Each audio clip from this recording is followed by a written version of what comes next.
All right, hello, Washington Eagles. This is for Wednesday. I didn't have quite enough. Well, the Gina B. Jones would have been too long for me to read for just one day, and so I chose one of my favorite books, The Story of Ferdinand. My grandmother used to read this book to me, and it's kind of old, and the pages are falling out, but it's still one of my favorite stories.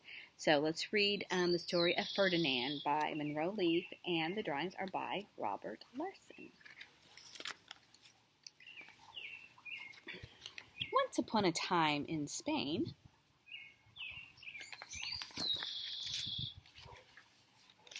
there was a little bull, and his name was Ferdinand.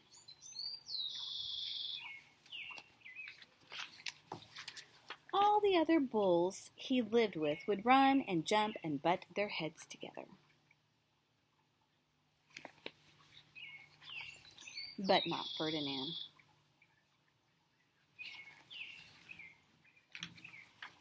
He liked to just sit quietly and smell the flowers.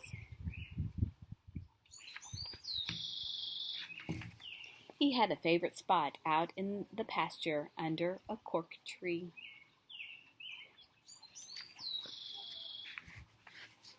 It was his favorite tree, and he would sit in its shade all day and smell the flowers.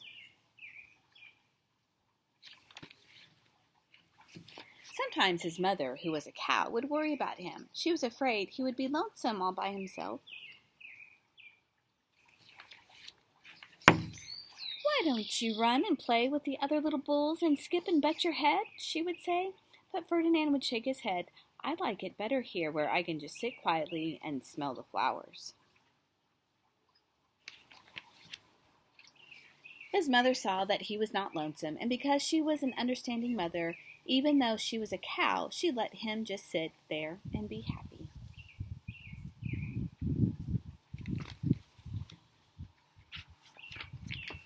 As the years went by, Ferdinand grew and grew until he was very big and strong.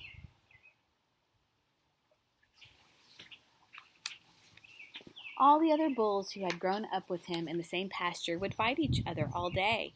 They would butt each other and stick each other with their horns. What they wanted most of all was to be picked to fight at the bullfights in Madrid. Bullfight at the stadium, Madrid. But not Ferdinand. He still liked to just sit quietly under the cork tree and smell the flowers.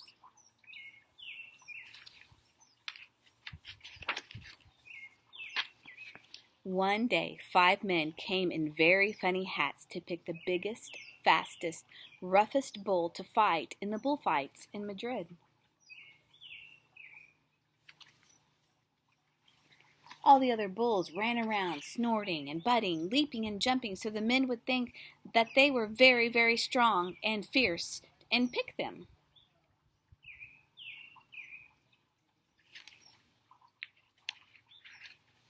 Ferdinand knew that they wouldn't pick him, and he didn't care, so he went to his favorite cork tree to sit down.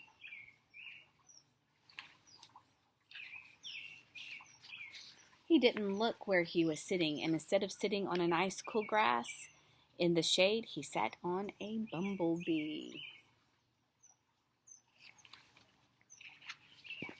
Well, if you were a bumblebee and a bull sat on you, what would you do?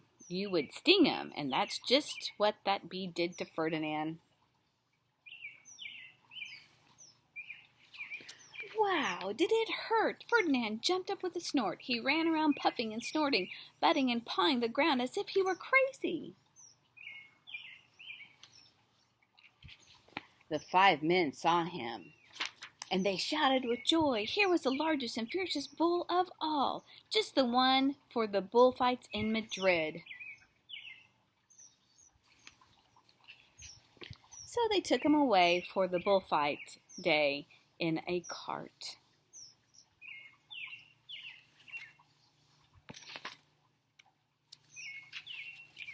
What a day it was. Flags were flying, bands were playing.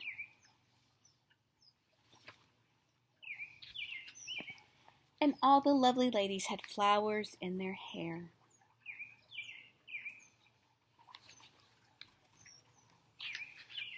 They had a parade into the bull ring.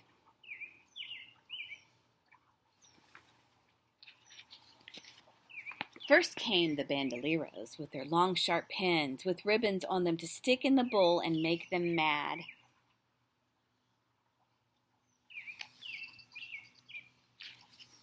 Next came the picadores, who rode skinny horses, and they had long spears to stick in the bull and make them even madder.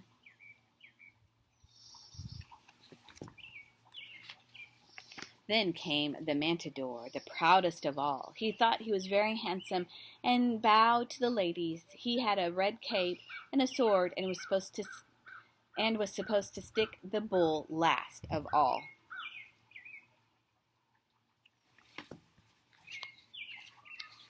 Then came the bull, and you know who that was, don't you? Ferdinand.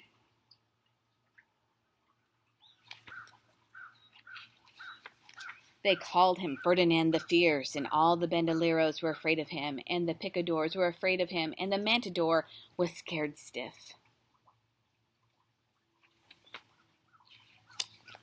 Ferdinand ran to the middle of the ring, and everyone shouted and clapped because they thought he was going to fight fiercely and butt and snort and stick his horns around.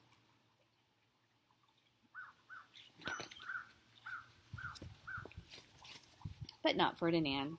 When he got to the middle of the ring, he saw the flowers and all the lovely ladies' hair, and he just sat down quietly and smelled.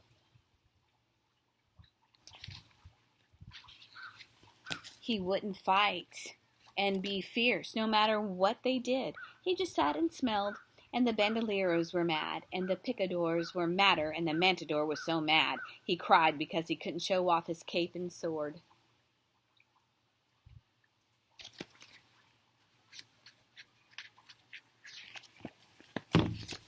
So they had to take Ferdinand home.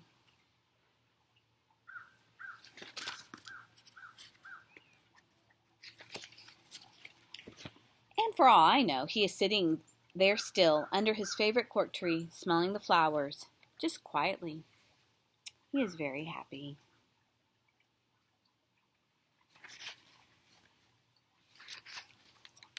The end. All right, I hope you enjoyed the story, and I'll probably put a few questions on there about what you think about Ferdinand. And until next time, all right, stay safe. Love you guys. Bye.